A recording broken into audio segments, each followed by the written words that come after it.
Hey Josh, welcome to the show. Pleasure to have you on. How are you today? I'm good. Thanks for having me. I like to always go back to the start, and I try to tailor it from time to time. I always used to ask, like, what's the first movie that scared you? What's the first horror movie you saw? But for you, I kind of wanted to tailor it a little bit differently. Um, when was the moment for you that you decided that filmmaking was something that you wanted to take, more serious than it just being like a hobby or an idea? Yeah, yeah. I've said this a lot, and I think the moment that really broke it open for me was my introduction to John Carpenter's Halloween, and that was the moment that sort of blew my obsession with horror and everything. But the moment where I realized, oh, I want to do that. I want to dedicate my entire life to this art form was Scream, was the original Scream, and seeing that opening night in theaters, just it was just an incredible experience. And that was the very first. Miramax used to publish their screenplays back in the day, and so that was the very first screenplay I ever picked up to actually start learning the format. So it was really Scream was the one that did it for me. On the topic of that, and I feel like it's such a current thing right now. I'm assuming you've seen like all the announcements in the news for Mm-hmm. Scream 7. How do you feel about the potential direction that they might go with it? I'm excited. It's weird. It's somewhat confusing, I think, for a lot of people. This entire, not to dive too much into it, but I think this entire installment has felt a little weird and at times, obviously very icky and very for longtime fans. Just to like, even for myself, it was hard to sort of get excited about this installment. But I think what they're doing and what Kevin is doing is exciting, and it's a nice, refreshing sort of. They're going back. It's like it feels like he's trying to take it back to what he started essentially with that original screenplay. So as far as how Lillard plays into it, or some of the other casting, it's going to be interesting and exciting to see how that is. I don't think they would announce it this far ahead of time if they didn't really have a cool, solid plan to go with it. It's not a shock factor casting because they would have kept that for the movie release. So I'm excited to see what they do with it. How are you feeling about it? Yeah, same. I was just gonna ask because I'm assuming you've probably seen like the some people suspect there's some form of like AI deep fake thing. Other Mhm. people feel like it's gonna be flashbacks, it's gonna be visions, different things like that. Is there one that in your mind you think that they might go for as the reason? And uh, if so, is there a reason like why you would prefer that idea over another? I don't like the AI deepfake theories. I get why people think that, and it's always been a franchise that's been very much in the moment. My personal theory and what I think, what I don't know, is I feel like the only way you bring both of them back, the way you bring Roman back, is if Matthew has been facilitating everything behind the scenes since Scream 1. He survived and he's been behind the scenes throughout this entire thing. And I think that's, maybe that's the Roman flashback is him and Stu having, that's the only thing I can think of, or how is why they're both back, unless they go the supernatural route. And I don't think they'll ever do that, and so that's the only thing I can think of. I love the idea of the cult of Stu. I love a lot of these things that are out there.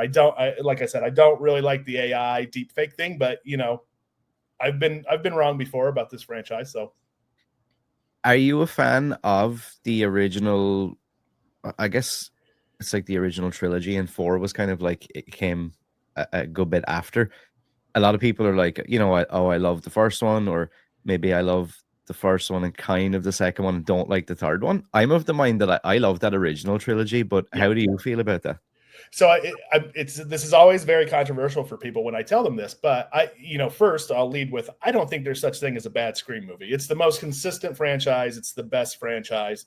That being said, I do think there are lesser Scream movies, and in my opinion, I do think 2 and 3 are at the bottom of all of it. And I do think that um, I just really I love Scream 4. I think Scream 4 is really underrated, and I think I've been hoping now for however long, 10 years, 11 years, that people are going to come around on Scream 4. I don't know if they ever will, but I really love Scream 4. And I really love this. I really love 5 and 6. I 6 is probably my second or third favorite in the entire franchise.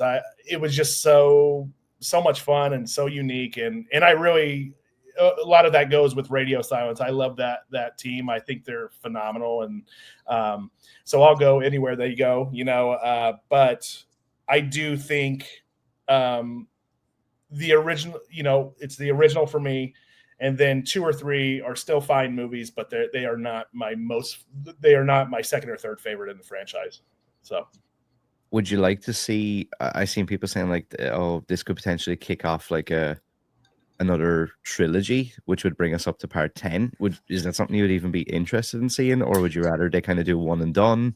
No, I want to, I'm very much, I want to watch Scream movies until they stop making Scream movies, and part of that is selfishly, like, I want to write a Scream movie one day, like I would love to do that. It's the same feeling for Halloween. It's the same feeling for a lot of these franchises. I just want, selfishly keep them going until I can throw my hat in the ring when I'm 70 years old.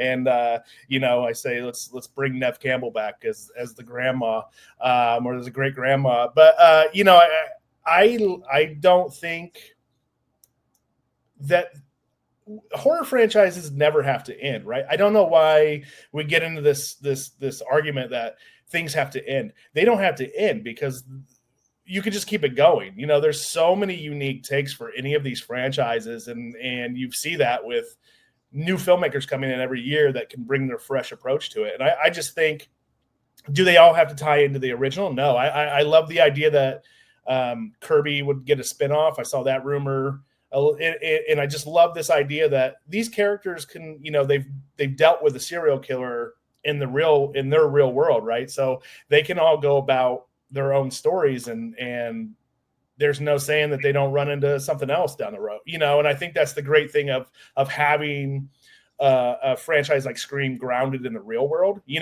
can't do that with Michael Myers. You can't do that with Jason. You can't do that with a lot of things, but you can do that with Scream. Yeah, it bends some of the rules, as we're going to see probably with this Stu thing. But this is a grounded franchise that can keep going and keep going because real life horror is here every single day. And I think one of the I don't want to praise it for being a brilliant move, but I think, like I said, how they've always done a nice job of tying this franchise into like real life horrors and what's going on is the aspect of Ghostface using the gun in 6. I know a lot of people didn't like it, but that's really, not to go off subject, but when my daughter graduated high school this past year, but her and I had a conversation when they first started announcing these new Scream movies, and I was like, how do you even do it these days? How do you capture that that mystery of what it was originally? And she said the easiest way is school shootings and tying that aspect or something from. And so when and I thought it was I just had never thought about that because I'm far from a high school kid these days, but to see how she would see that franchise as opposed to me, I was like, it blew my mind. And so, yeah, I think they've always done a really nice job. And so that's why I think it can always keep going. I think that's why there's always a Ghostface. It doesn't always have to tie into Sydney. And anyway, that's my TED Talk on the Scream franchise. It's I love to hear people like get passionate about it because I love it that much as well. And I kind of felt the same. I remember when I first seen the still images of Ghostface holding the shotgun, and I was like, oh, I don't know how much I like that. And then when I actually saw it, I was like, actually, wait, now I get it. It's like, it's not, we're not making Scream from 1996 anymore. It's that evolution. It's like current day, yeah. And that was my I love that image. Also, like I that mask. I was like, I bet that's Stu or Billy's mask, and I was so happy when that ended up being true because it was just so. again, it's a great franchise, and there's no such thing as a bad Scream movie, and it's exciting, and like I said, yeah, it feels a little weird to still be excited about Scream 7 just because of everything, but going into it trying to be open minded and know that they gave the keys back to the creator of the franchise is it's as a fan, I see both sides, so I'm excited and I'm also hesitant, as I'm sure you are and most people are. Here's and this might be a little bit of a touchy subject, so we don't actually have to get into it if you don't want to. I don't know if you've seen some of the recent stuff with Damien Leone and stuff on Twitter. Things he tweeted about Terrifier and things like that. I don't we don't need to get into like the ins and outs, I guess, but how do you feel about that? I'm trying to think now what's the best way to articulate this, because a lot of times I I enjoy things because I enjoy them. Mm-hmm. They're entertainment, they're escapism, and I just love them. I love being in that world, much like some of the stuff you've created, even some of your like books and stuff. I just want to disappear into another world and just enjoy it. I don't want it to be tied to a political party or a certain gender or a certain this or a certain that. I'm fine with anything. Sure. I just want to enjoy it. Yeah. How do you feel though about that idea of like, it feels like more and more nowadays, like people are sometimes looking for something maybe to like draw lines, maybe that's not there necessarily? I think, I'll say, I do know it's touchy. I do know that I'll have to walk a line with this here, as you also have to walk a line. I think, I sort of made my feelings clear in the whole situation with just by saying, horror, and a lot of other horror creators and fans have, horror's always been a political genre. There's no getting away from that. You can't argue with that. You can't deny that the most important films of this genre and the things that made probably even Damien want to make movies, like Texas Chainsaw and all these things. These are inherently political movies, right? They all have something to say. You can't deny that. You can ignore it. And you can just say, I want to be entertained. And that's okay. Like, people can turn their brains off. They can just stop. And just disappear into the world, which is perfectly fine.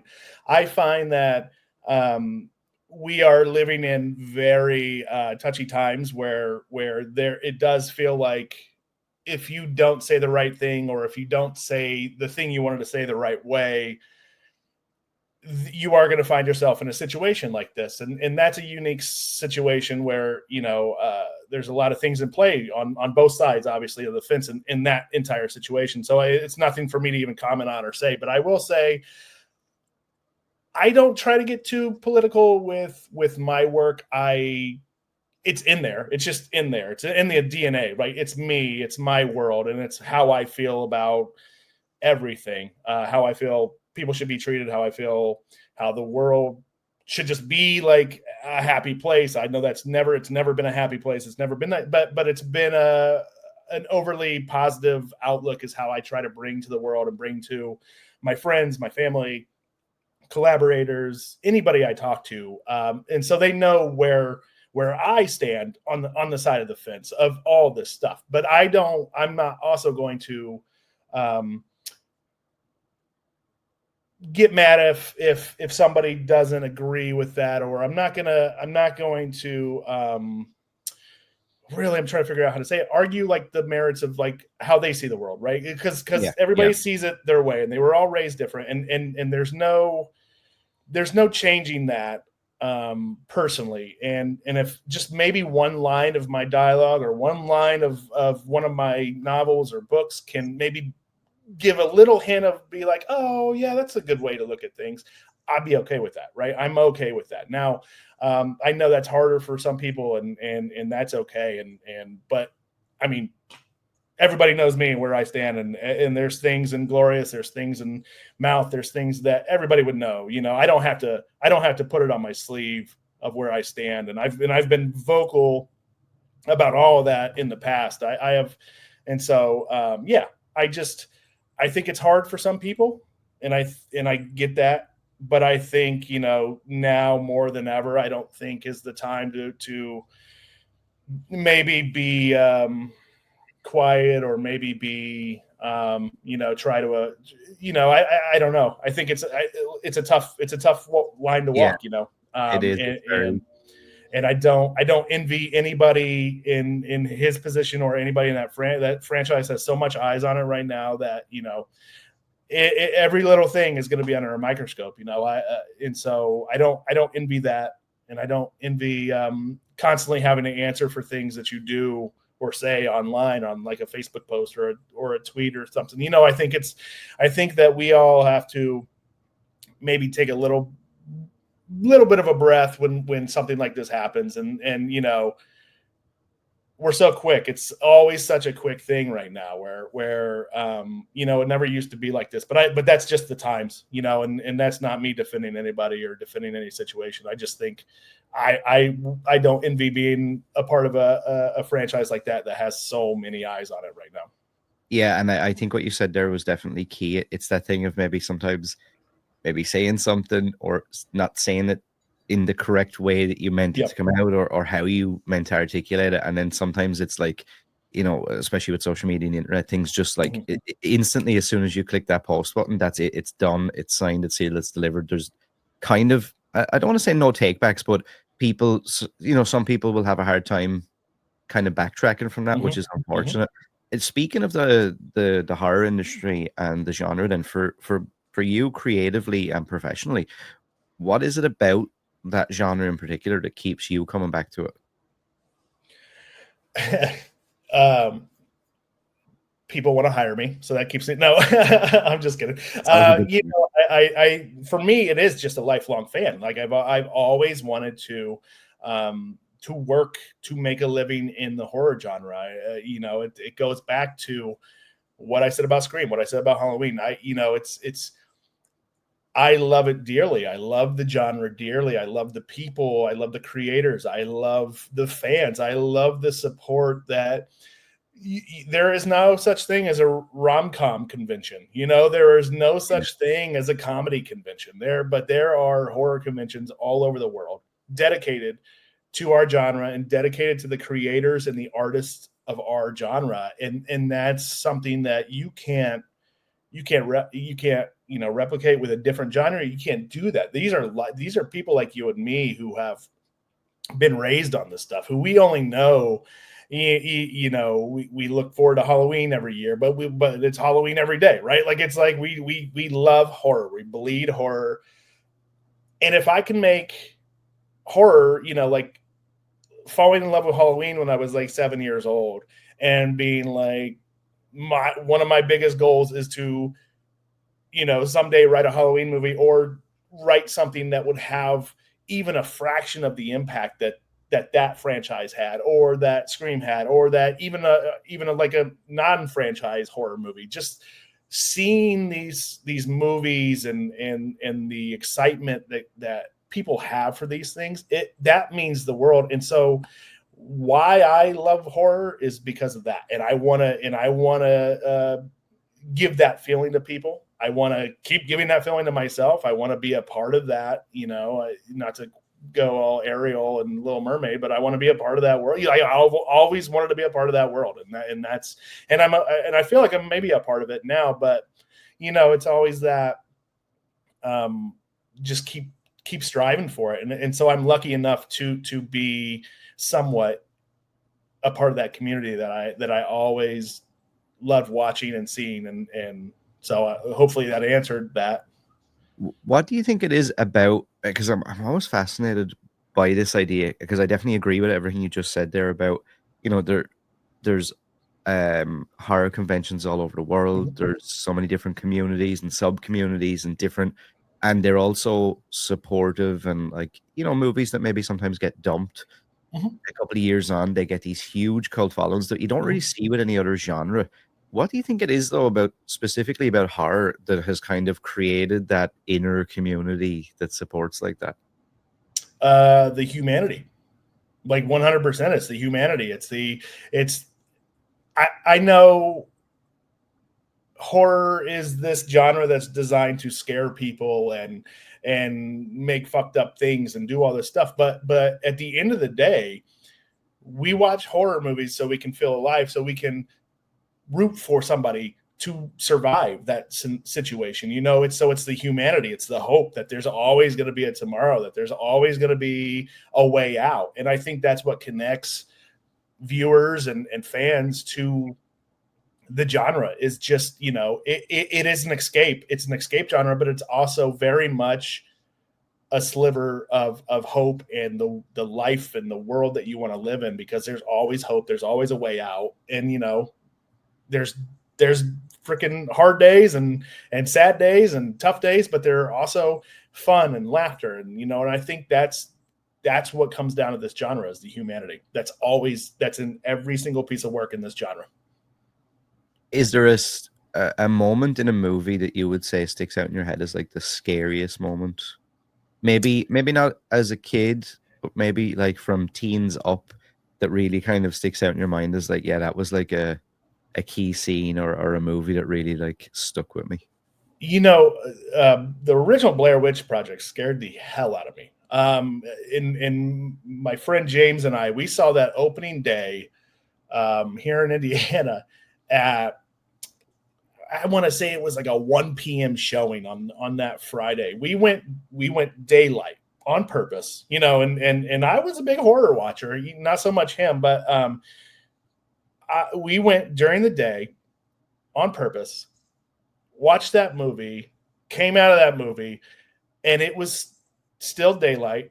It was like probably 3 p.m. at that point. And and I was terrified. That was the scariest theatrical experience I had ever had, actually, up to that point. And in that moment, that movie and that feeling stayed until, oddly enough, years later, when the original Paranormal Activity played theaters as well. And it was the same thing, like go during the day, and at that point I was a full on, like I'm a full adult at that point, I'm not a high schooler like I was with Blair Witch Project. And it was the same thing. It was terrifying.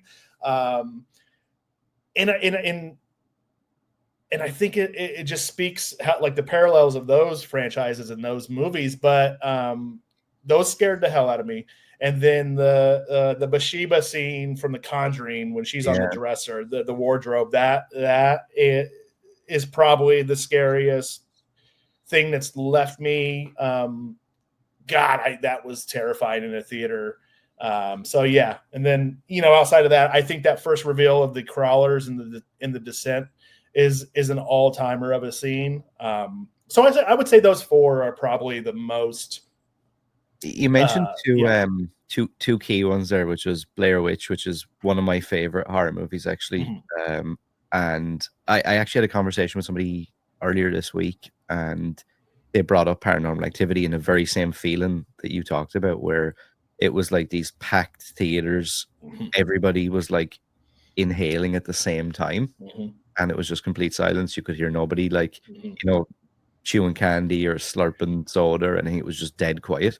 What do you think it is? Is it the blur of lines between like fiction and reality there that makes that seem inherently more scary to an audience? Yeah, I think so. So I think specifically with Blair Witch, that was obviously everybody knows at this point that was a phenomenon. The internet was just starting at that point, right? So when you're walking into the Blair Witch as however I was, a 17, 16-year-old kid, and you only know about this movie because of the marketing. You don't know about, you know the Sundance and all that stuff, but you only know about the marketing that they let you see, right? And you're not privy to like, oh, it's just it's a scam. So you really are 50-50 on, oh, is this real? Like, am I really watching a real thing? So that was definitely the blur of reality and fiction for Blair Witch, because I think it had the benefit of being able to be that. Paranormal Activity was a completely different thing, because obviously you knew it was a movie, but that didn't change the fact that there are so many people in their real lives that experience paranormal activity on a regular basis, and so there are so many people that have had that experience, that have had something like that happen. So when you're sitting in there and you're watching it all, this very small movie that you could have made, that you could have set up in your bedroom and recorded this stuff, that either is happening in your house or that you think is happening in your house. And so that was that whole scenario and phenomenon with paranormal activity. And so that blur with that one was a little different, but it was very much the same thing where you knew that wasn't real, but that very much is a real situation for a lot of people. And so I think that is what that line and what that blur is, because especially with those two movies. In your opinion, from a creative standpoint and a professional standpoint, do you think that there's a way to maybe recreate those feelings in modern day? Like, I feel like obviously we have so much social media, we have so much everything now. It seems nearly impossible for a movie to come out and you not to know that it's fake or whatever. But do you think that there is any clever ways to maybe release something like that and kind of package it as like this is potentially real? I don't know. I think, I've kind of gone on record with this last few years where I thought, and I still believe this to a certain extent, where I thought the next great generation of filmmakers were going to come out of TikTok, right? Because they knew how to manipulate the audience. They knew how to cut and chop and only let you see what they wanted you to see.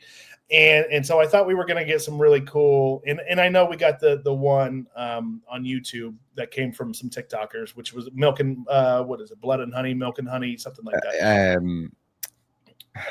I know what you're talking about. Yeah. And so that was, those were, and so I think everybody wants to create that, right? I think the closest we've been to that is Host. I think that really went over really well.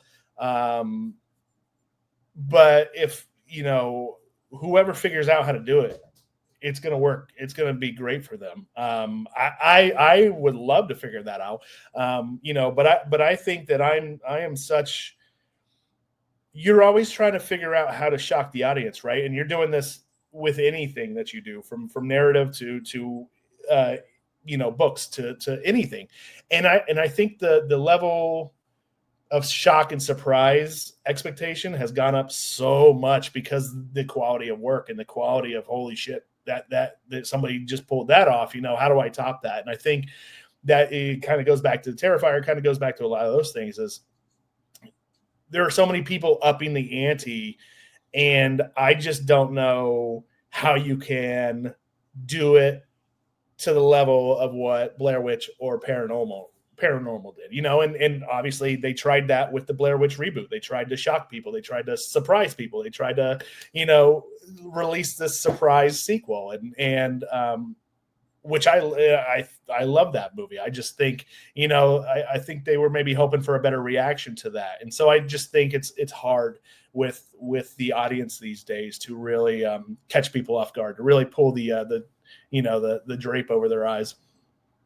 Is there any particular subgenre of horror that excites you more than others, both from a fan perspective and then from like this is kind of a sandbox that I would love to work in? Oh geez, that's a great question. I would love to do a kaiju movie. I've really been trying to figure that out. I just love, and I know that's not technically like a hardcore horror genre. I know that's more sci-fi, more.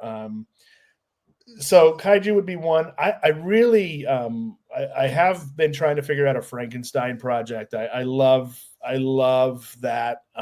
That's one of my dreams I have a take. I've been working on it. I've been trying to figure it out, but I think my sandbox is just trying to figure out exciting new ways on maybe old things, or give people something new that they necessarily haven't seen, or in a new, which is really hard, after 100 plus years of movies, it's really hard to do something new and fresh. But I think that's the challenge and the excitement of always starting a new project is asking yourself, what's the new thing that you can bring to this.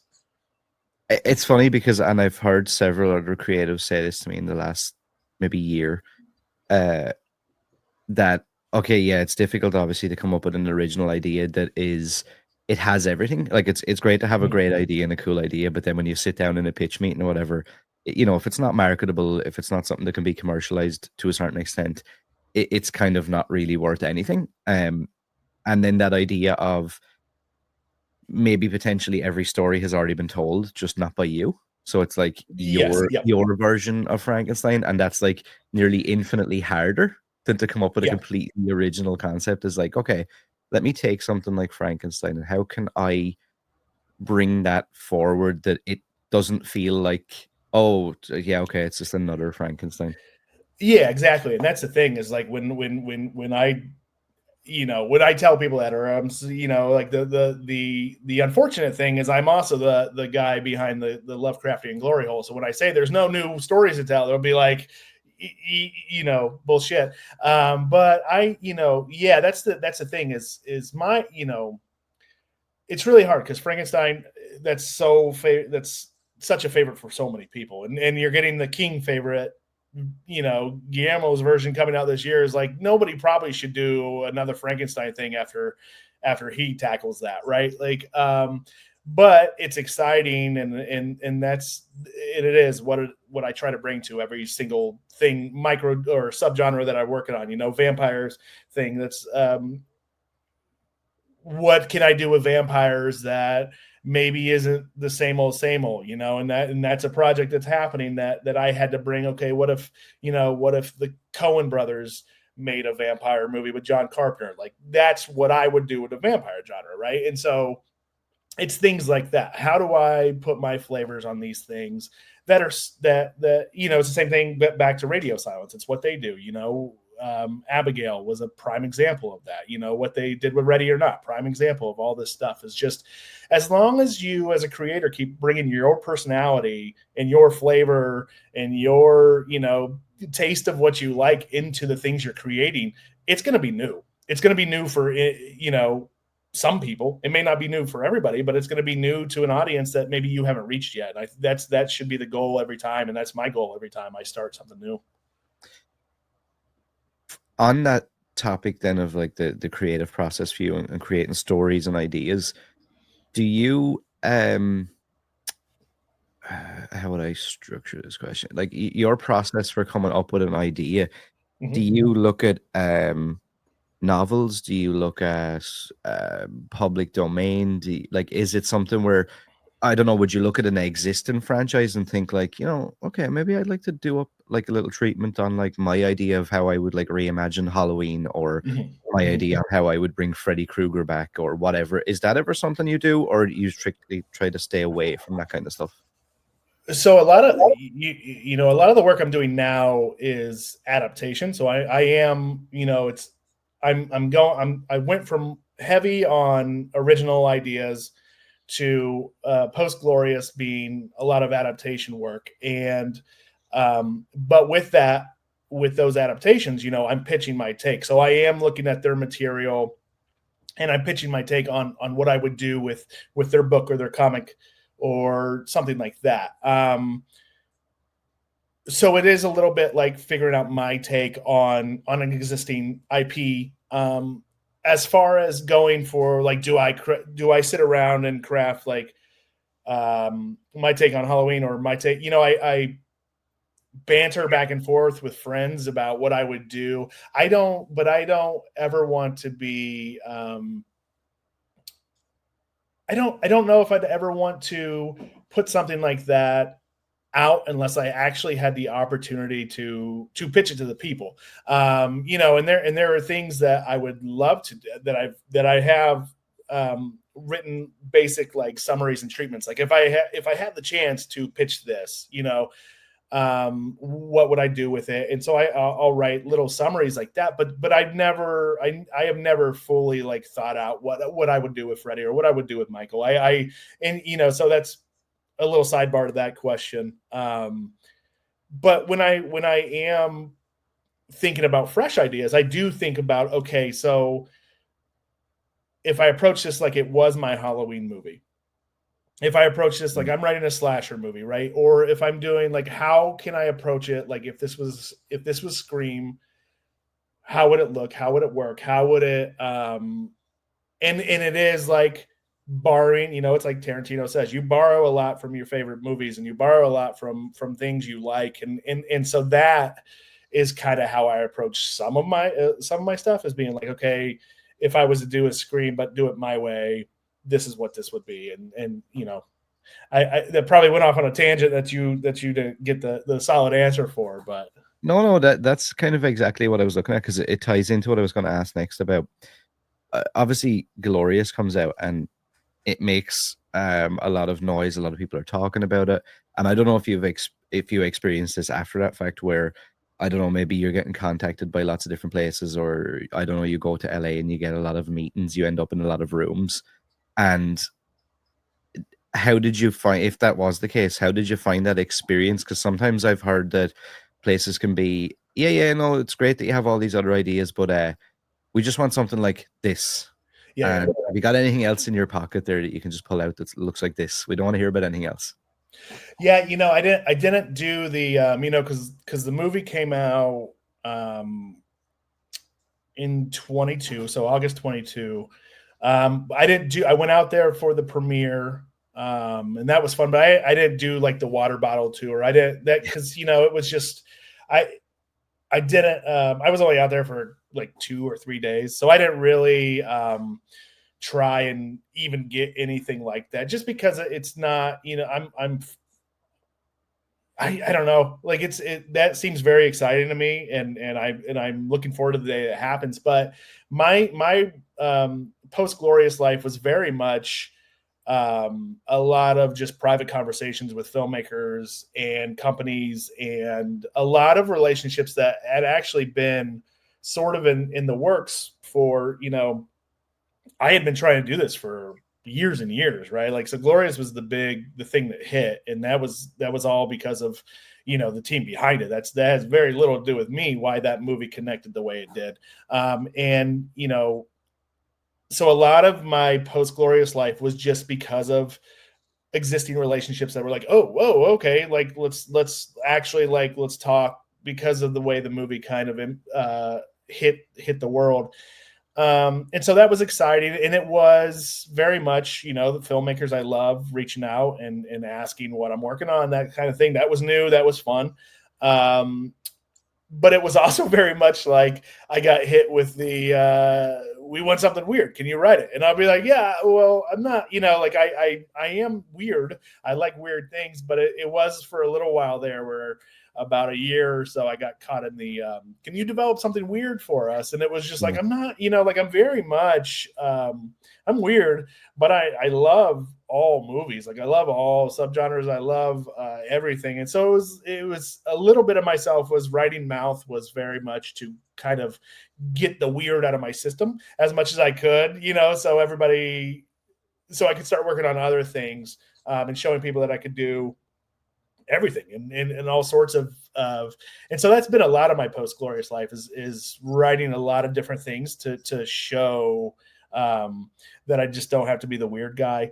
And I think, if I would have went into a water bottle tour after Glorious, it would have been a lot of that. Like, like we want more of the weird glory hole thing, and so yeah, it wasn't. I haven't got to do the big tour yet. I'm excited if it ever happens. I don't know if it will, but for that, I just getting to work and develop properties with a lot of people that I admire and look up to has just been so much fun, and the biggest perk that came out of that movie.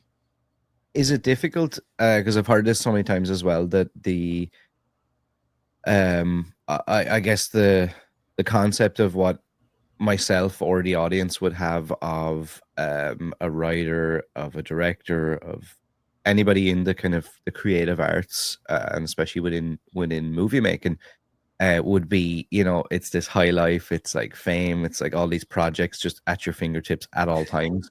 And then you find out that that's not the reality. Like that's like the less than 1%.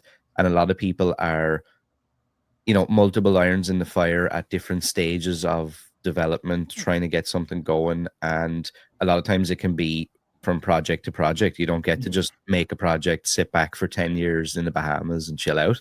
Right, right, Is there a difficulty from your point of view if you, I don't know if you're in that situation, but to be in that situation and then maybe, I don't know, get offers for something that you're not as into, but then you're looking at it going, well, is that thing of like, okay, one for me, one for like the studios or whatever? Um, I think you overestimate my. Nobody has come to me with offers. I wish that'd be awesome. I would, but my thing is, I don't have reps, so a lot of what I do is set up through myself and through relationships, Mhm. like I was saying. So um, I pursue a lot of projects. I pursue a lot of adaptations. I pursue um, a lot of things that I know the work speaks for itself more than I or my resume could speak for me, if that makes sense, right? Because I nobody really knows me outside of Glorious, and that's changing, I think, a little bit with the books and everything else. But I'm still very much like a new guy on the block, even though I've been doing this for 20 years, or well, trying to do it, but really doing it for 10 to 12 years.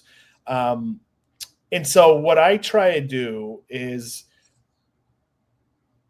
pursue those things that I'm excited about, but also pursue the things that I wouldn't normally get to do in general. And so there's a lot of plates that are spinning. I keep I was telling a friend this a few weeks ago that I keep a document of all my active projects that I have in some form of development or some form of wherever they are.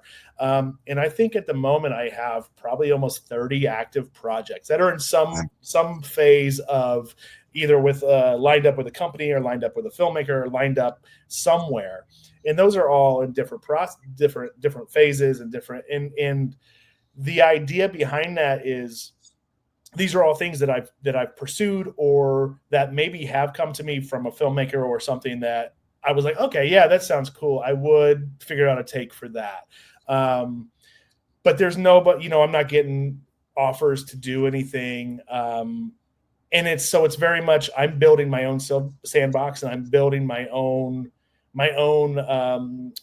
what's my own slate, essentially, if you will, of projects that hopefully will see the light of day in the next 2 to 5 years, that are everything that I'm excited about. But it is a lot of spinning plates, it is a lot of juggling, it is a lot of what am I going to work on today, what am I going to work on in the morning, what am I going to work on during the afternoon, what am I going to work on at night. It's a lot of splitting up, and I think that is the exciting thing, because you never get bored and you never get stuck on an idea. So tying back into it's definitely not a glamorous thing. It's not a it's not that it's not sipping Mai Tais on the beach. It's definitely Yeah. not that.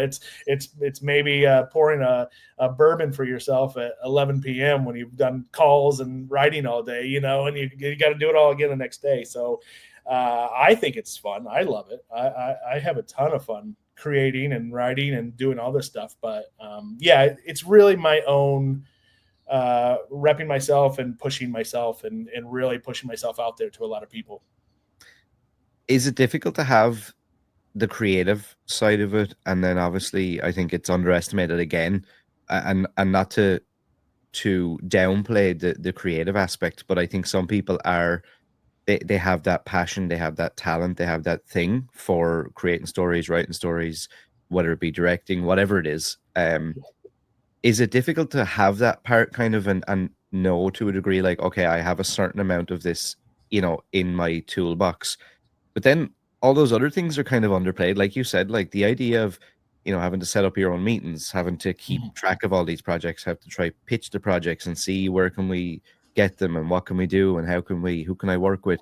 That's like another full-time job on Yeah, top of like having to actually create the stories and create the yeah. worlds and create the books. Is that something that you struggle with? And if so, like, do you have I don't know, like a routine or like something to kind of keep yourself, I guess, your head above water so you don't feel overwhelmed? I've always been good at multitasking.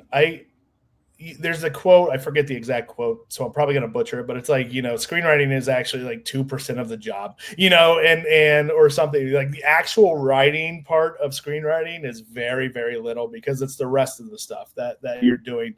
And so I don't, I very much have a system and a schedule that I try to stick to as much as possible.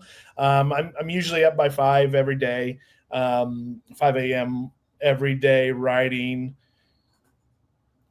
replying to emails. That's kind of a throughout the day thing. But I'm always sort of writing at the desk no later than 6 a.m. on a daily basis. And that will go all the way until, 3 or 4 p.m. on a daily basis. And then the rest of the night, is for a lot of these things, a lot of emails, a lot of phone calls. And it's not hard for me to juggle it all, because it's exciting. It's, I'm lucky to be able to even be in the conversation and have these conversations with all these people. And so I don't take that for granted. And I definitely don't, ever want it to feel like I'm like somebody's not getting the same amount of work on a project that this other person so it's very much, I am chopping. I'm very much, divide and conquer every single day, try and push the needle forward on at least one project, try and push that needle forward a bigger chunk every single day, and at the end of the day, if I did that with one project, it's great. If I did that with 2 or 3, it's phenomenal. And that's a success for me. Is it something then that you struggle with?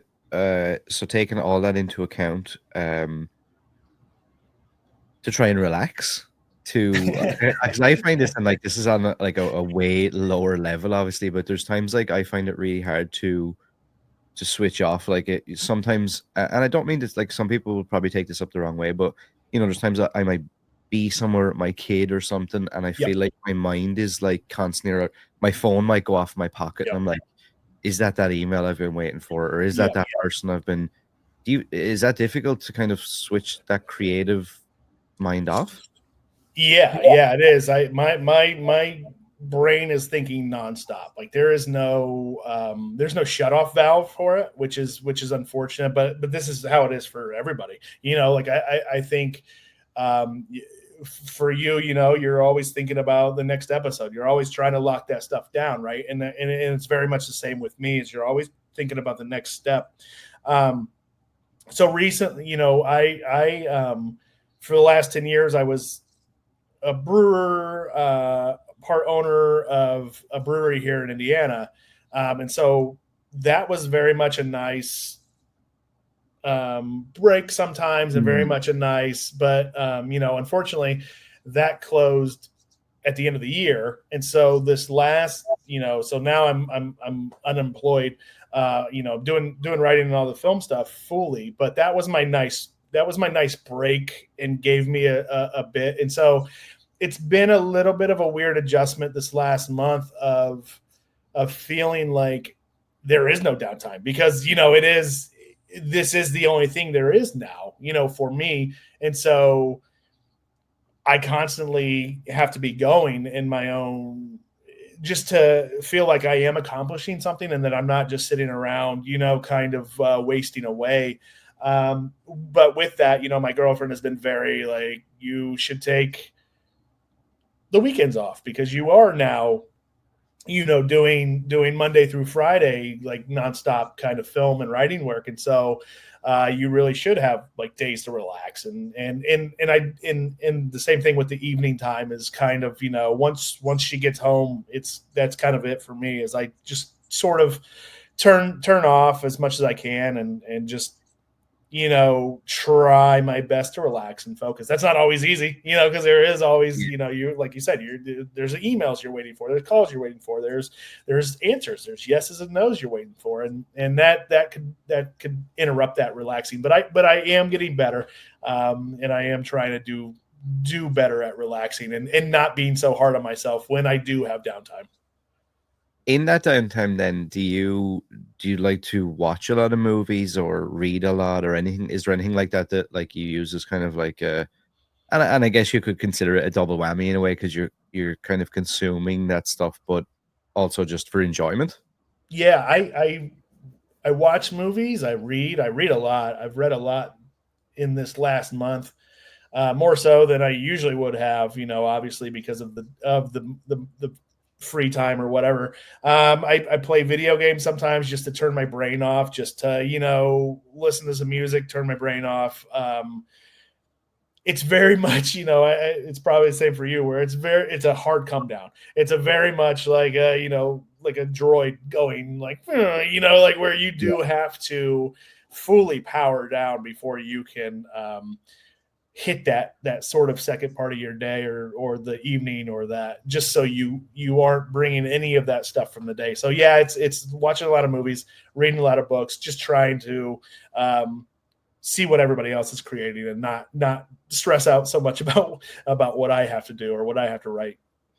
Is there something to, you mentioned being up at 5 a.m. every day and trying to be at the desk writing by 6 a.m. At the latest? Is that something that you found just for you personally works better? Is there a thought process behind that specifically of why you chose, like, because a lot of people would be like, wow, at 5 a.m. I'm turning over for my second sleep. Yeah. For me, it was very much creating that structure, and that was because of the day job. So I would get up at 5 a.m. I would be writing no later than 6, and then I'd have to be at the brewery no later than 8:30 a.m. So if I'm up at 5,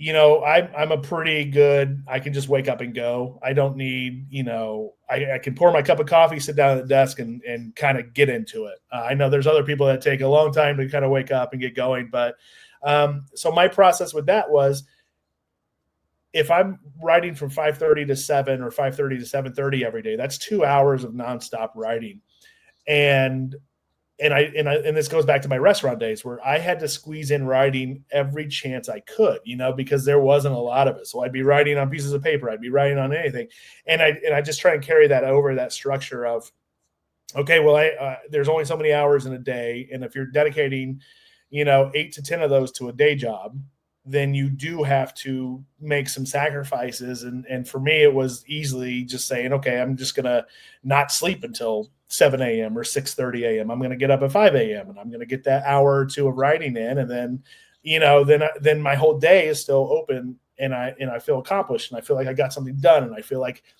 because I'm very much like, if I don't get that writing in the morning and I try and go about my day, it's just, I'm in a Yeah. bad mood. Everybody, Yeah. it's a Snickers commercial where they're just like, you're not yourself. You didn't get writing done. And people will know. They'll know if I didn't get any writing done. And because I'll be beating myself up all day. And so that's why that's how that started, was to get as much writing as I could before other commitments. And I very much am a person that tells people that. So, well, how you get so much writing done? And I tell them, they're like, I can't do that. I'm like, well, you kind of got to, if you really want to uh, push that needle forward, or whatever. And so, and now that's just kind of stayed. That's just been a big part of my process, is getting up early and going through the So day. obviously, like you said, it's been a year or two since Glorious came out, and kind of all the madness that surrounded that, and probably everybody talking to you about it, and oh, Mhm. what's next, and we want more of that weird stuff, or what other ideas have you got, and all that thing. But just to talk about the books for a second, where had that always been something that was like in your mind? Was that, at what point did that come, and why? Like, I'm glad that you've kind of expanded into that, but it's like, okay, you've already got like a shit ton of stuff on your plate, and now it's like you're taking on, because it's no easy feat to try and put together a book. I've been trying to put together a nonfiction book for like 4.5 years, and like I still feel as defeated by it as I did 4 years ago. Yeah, it's a process, and for me, it really was never, it was never the goal. I did a nonfiction book in 2019, 2020. That came about completely by accident, just kind of lucked into the whole thing. And that was my intro to book writing, and it was fun. It was great. And I was like, oh, I as it kind of went on, and the book got delayed and stuff by the COVID and all that stuff. So it ended up being a very long process for that book to come out.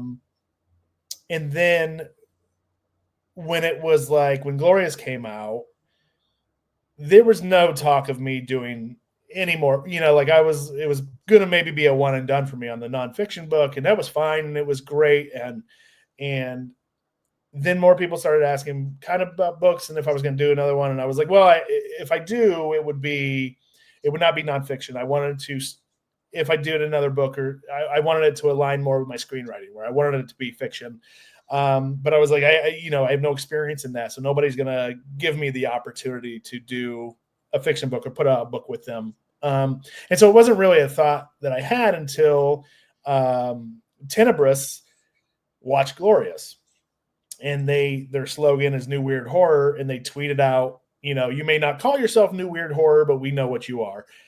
And it was very cool. And I was like, oh, and I was aware of them already because of the books they were putting out. And it was just like, hey, if you ever want to make the transition into books, like we'd be happy to talk. We love Glorious, and it was very quick. I was like, okay. And so I pitched them an early version of what Mouth was. And really it came together in like a week or two, the whole day. And I was like, okay, I guess I'm writing a book. And it was at the same time that I had started writing 8114, and I had a relationship with Clash because of a book of theirs that I'm adapting. And the same thing happened.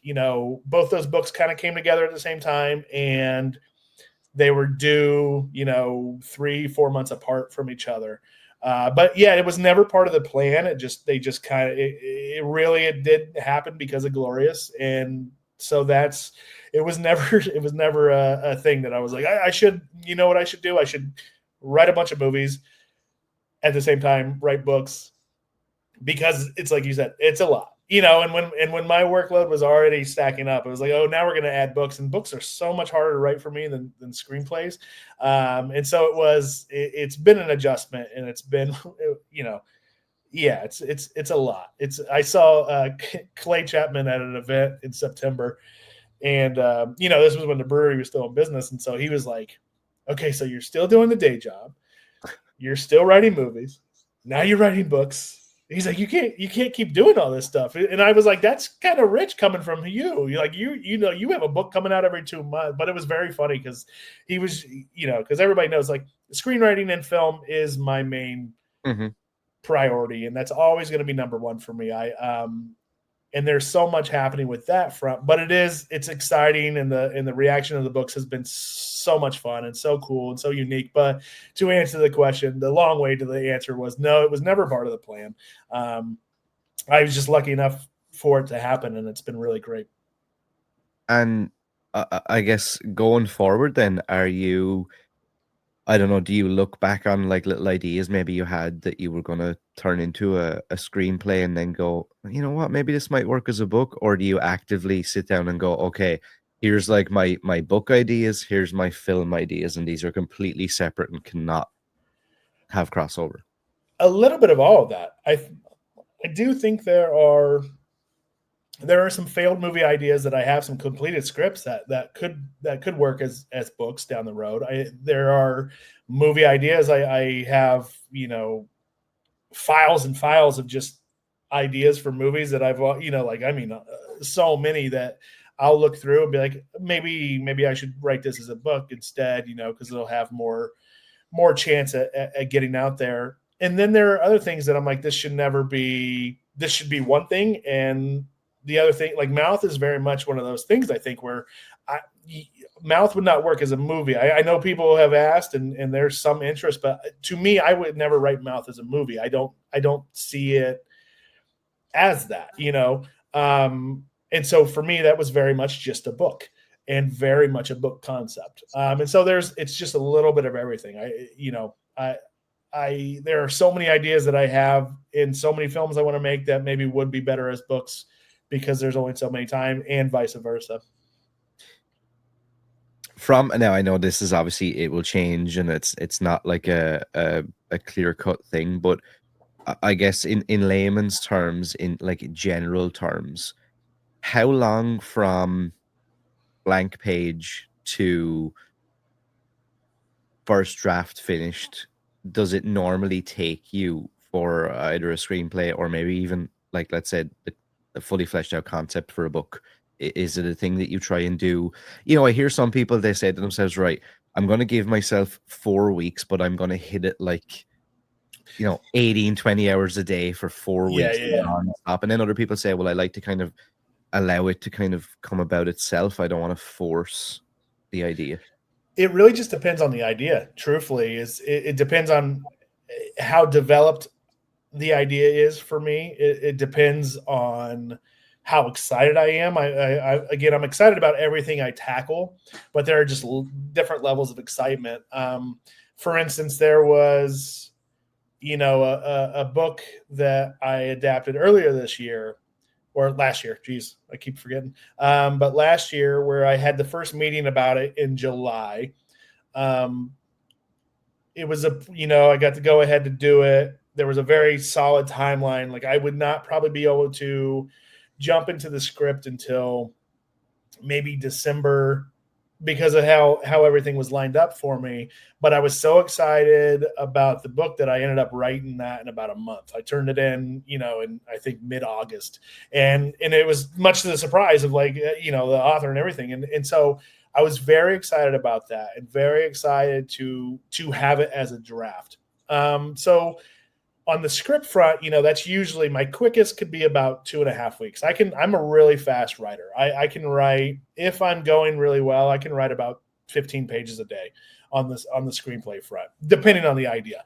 The Frankenstein concept, that's such an in-depth thing, and you got to know so much stuff that I think over 3 years, I maybe have 5 pages of that written, and so that's the kind of the difference of like detail and everything you need to know but on the book front, I think Mouth took me 3 months to write. And a lot of that was just figuring out how to write a book, how to write a fiction, like bouncing back and forth from screenplay format to Mouth was a lot. And then 8114, I guess from start to finish, overall was more like a year and a half to write that novel. And so it just really depends. And the books is such a new thing to me that I am having to figure out how to write those, every single time. And I have to figure out how the format, how to get in, it's not, for me, it's not as easy as a script where I can knock out a script relatively fast. And so it really just depends on the idea, depends on how excited I am about it, and depends on how much I have it developed. For aspiring writers, screenwriters, whether they want to pen a fiction book, a nonfiction book, what piece of advice would you give people when, and I'm sure you know this quite well, that feeling of you sit down at the desk, you've all the night before, you're like, okay, tomorrow I'm gonna do this, and then you sit down and you either look at a blank page or you look at just the cursor just flash on the screen. For people who are like paralyzed by that, it's like so many times I talk to people that have ideas and they find it so hard. They're like paralyzed on how do I translate this? I'm not even sure how to structure the first sentence, so I can't type anything. I can't write anything. Yeah. What's my advice for that is Is there anything run that you would away as fast as you can. No, I think so. I don't believe in writer's block. I believe in the idea not being fleshed out or developed enough. So I think that ties into maybe that fear of writing of, if these people only have a little bit of the idea, if it's just a paragraph, then of course you're not going to know how to start. But if you slowly turn that paragraph into 3 paragraphs, and then you turn that into a 1-page treatment, and then you turn that into a 3-page treatment, and then you can start breaking that up into paragraphs, and then you can start going into an outline form from there. But that's easier said for somebody who is like, trying to figure it out. My biggest piece of advice is stop reading things, is stop reading how to, stop reading the books, don't do that. Just you read a screenplay. I think screenplays are readily available online that you can find PDFs. So if you're trying to figure out, oh, I don't know the structure, don't read one of the how-to books. Just find a movie that you like, find that screenplay or a screenplay to a movie you like, and see how they did it, see how they broke it down, see how they wrote it. Watch the movie with the screenplay in your hand, see how it translates, and that's a lot of things that'll teach you so much more than staring at the cursor or walking away from your computer, because you do got it. It's just the idea is going to stay there and it's going to bother you, and until you do something with it, it's gonna eat at you. And so there's that. My second piece of advice: never leave the computer without knowing what you're doing the very next time you come to that script or that book, whatever you're writing. So what I do is, if it's at the end of the day for me, or whatever I'm writing, if I finish the scene, I usually go by, like, sometimes I do page counts, but sometimes I'm also like, if I just do one scene today, Mm-hmm.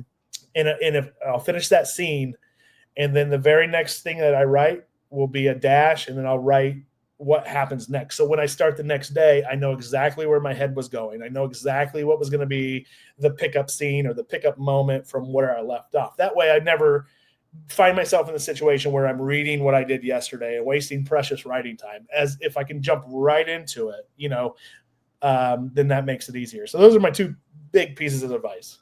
I don't know if they're going to work for everybody, but that's actually a really good one, though, because I feel like that's a thing that a lot of people that would, have me ask questions and things like that to guests on the show, it's always something that they kind of come up with, where it's like, when I return, or I might have done something, or I have a day where, like, and I'm sure you have this, like, it's just like the creative juices are just, yeah.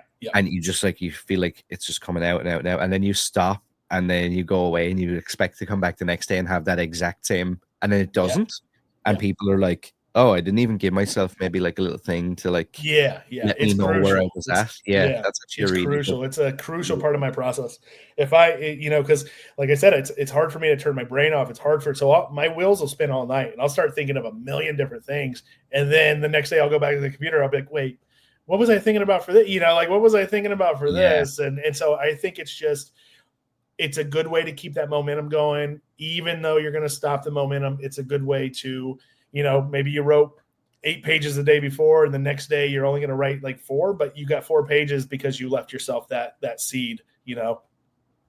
Are you a notebook guy, or like a notes app on your phone kind of guy? Like, when you're out in just everyday life, are you one of those people that maybe, I don't know, you're in the grocery store, or you're in a restaurant, and you're like, I just saw something that I feel like is like a thing. It's a notes app for me, 100%, because like, spending 10 plus years in the restaurant business, where I was having to write on receipts and write on any scrap paper I could get, and coming home with like pockets full of all this, and that gives me such bad anxiety now, just to think about how I even did that and how I like tried to organize. It explains why nothing really happened with my writing career until I left the restaurant business. But I would say the idea of me, like, I'll make notes on paper and note cards at home in my office, but if I'm out, or if I want to write down a new premise for a book or a movie, it goes straight to the note app, because those will go with me everywhere. Yeah, that's it. I think that's a good one. And I know some people like to say, oh, I like to have like a physical thing. But I definitely think that your phone, like, I mean, how many of us in modern times go anywhere without our phone now? So Right. it's And always, my phone has way better handwriting than me. So, like, they'll be like, if I'm scrambling to write down an idea, I'll look at it a couple hours later and be like, what the hell is this? yeah. And so I have a couple of quick questions that I'd like to ask you, like kind of quick fire ones before I let you go. Do you have any comfort movies, horror or otherwise, like movies that you find yourself revisiting? Like, I see Teenage Mutant Ninja Turtles behind you, and it just kind of reminded me of that question. Is there any movies there that you find yourself revisiting more often than others? So I have a few. This Is the End is a big one, just because I love to be in a good mood. I love comedy. I love that movie. I think it's a ton of fun. Nope is a big one. That's Mm. become where I can throw that on at any point in time. Midsummer's another one. I know these are weird. Some of these are like weird comfort movies. And then like Pop Star and Hot Rod. Those two are like I could put those on at any point in time. So I think those would be the biggest comfort movies. If you were given an unlimited budget to create your own horror film, what subgenre would it be in? And is there any particular person that you would love to work with more than others? Living, dead, doesn't make a difference. Anybody. Oh my gosh. Oh my gosh. Is this a unlimited budget for just an original IP, or are we talking anything? We're talking anything? Anything, absolutely There's no anything. rules. No rules to Yeah. this. Wow. That's a big question that I don't know if I have an answer for. The thing is about budgets is I hate thinking about them. I hate that's the fun part about being a screenwriter is I don't have to think about the budget. That's the director's problem. I would say, gosh dang, my dream. This would have cost a lot of money. It's not going to happen anymore, and it would never have happened in the first place. But I would do audition, and I always wanted to do audition with George Clooney as the lead, which would cost a lot of money. So there you go. There's the. It's obviously never going to happen, especially since they just announced the new movie that's happening. But so that would be the answer to that question. It's going to be a pretty generic on who I would work with, but Steven Spielberg or John Carpenter, those would be the two. I mean, that's it. Yeah. Steven Spielberg has come up a lot. Yeah. I know it's generic, and I know but it's like it's like it's Steven Spielberg, and John Carpenter for me is my biggest inspiration, and yeah, that would be he doesn't make movies anymore really, but I was going to ask the question, if you could reimagine a classic horror villain with a different backstory or a motivation, who would it be, and like what twist would you make? Are we safe to say that Frankenstein is probably the one that sits atop the list? No, because I don't think Frankenstein's the villain. Yeah, that's a fair point. I would, geez. It would not be Halloween. It would not be. I think it would be like Freddy Krueger. I think it would be an Elm Street thing.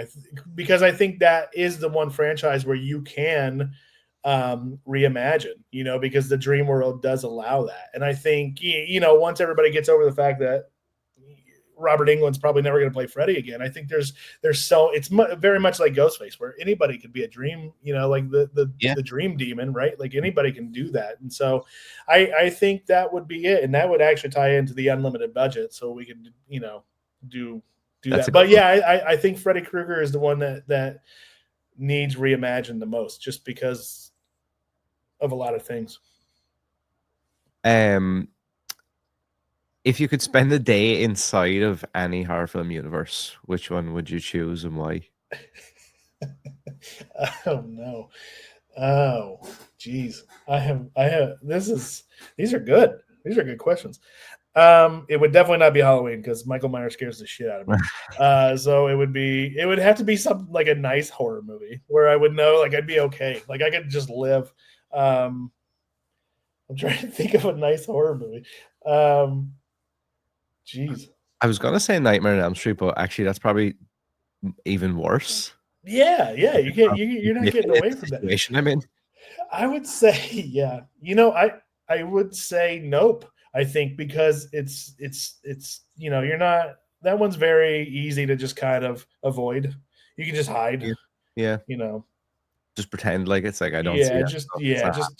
Just don't taunt the cloud, Plus it's beautiful, it's gorgeous out there. So I might that's not a very good answer, but that's the only one I have. No, I think it's a realistic answer. So going forward and for the future, because I don't like to be the one to say it, because I obviously a lot of times I don't know what somebody can actually announce, talk about what they're comfortable, legally, all that kind of stuff. But for everybody who follows you and who potentially wants to follow you after listening to this episode, what does 2025 look like? Where can people support you, and what can they expect? It looks busy. It really does look busy. I think Rebecca and I and Dave, the new movie we've been trying to do since Glorious, I think that's finally going to get off the ground this year, which is exciting. It looks like knock on wood, hope fingers crossed. It looks like I'll be maybe directing a movie here in the next few months, which is exciting. And a lot of writing, it's a lot of film projects, a lot of, I have a couple more books that I have to write for the next couple of years, but it's really going to be busy and exciting. And it's kind of a whole new start, a fresh start, which is exciting. And then, I'm kind of on, I'm easy to find on Instagram, Blue Sky, and then Facebook. It's all just my name, Joshua Hall or Joshua the Hall, and that's where you can support me and find out really most of what's happening and my dumb thoughts about things. That's where I put all that stuff, and then I get support. Just keep watching and reading. I think 8114 comes out on August 26th of this year. That's my debut novel. And so that's up for pre-order right now. That's the biggest thing that could help and support is just pre-ordering 8114. For everybody listening to this episode, whether you're looking at the video aspect or on all podcast platforms, the links to all of Josh's stuff will be down below in the description, so you can check all that stuff out there. Final question, and I normally ask why horror and what does it mean to you? And I was trying to think of different ways to like kind of have the same question but change it around. But like for you creatively, why that darker concept? Now I know like obviously there's a mixture of comedy and stuff in there, but why do you feel like for you creatively that your maybe best work comes from those darker tones and those darker stories? I'll say generically, it'll go back to the same answer as the humanity, that there's always something human that I can write in there, and that I can, it goes back to what we were talking about with everything going on, is I can put myself into the world. It's little bits of myself that I can share, regardless of if people like it or not. It's all me that goes into these things. And, I think the world's a dark place. I do. I think it's getting darker. And I think, that's always going to, as horror has always mirrored what's happening, I think we're going to have some dark shit in the next couple years of this movie, but or of this genre. But you're also going to have some lighthearted stuff. You're going to have a lot of different things that are going to echo everything that we're going through. And so this is the one genre you can do that. And that's why I love creating it and being a part of the creation of it, is just because we can be ourselves, and we can see ourselves in these situations, and we can hopefully give people a chance to see themselves getting better or surviving dark times. Yeah, I love that, man. It's been a pleasure to chat. I would love to do it again, maybe down the line, maybe the second half of this year once the book is out and some more stuff has moved along that we can chat about. Absolutely. I wish you all the best. Like I said, everybody, if you've gotten to the end of this episode, all the links to Josh's stuff will be down below in the description on all podcast platforms and video platforms as well. And yeah, man, like I said, it's been a pleasure. I wish you all the best, and I can't wait to see what comes next. Yeah, thank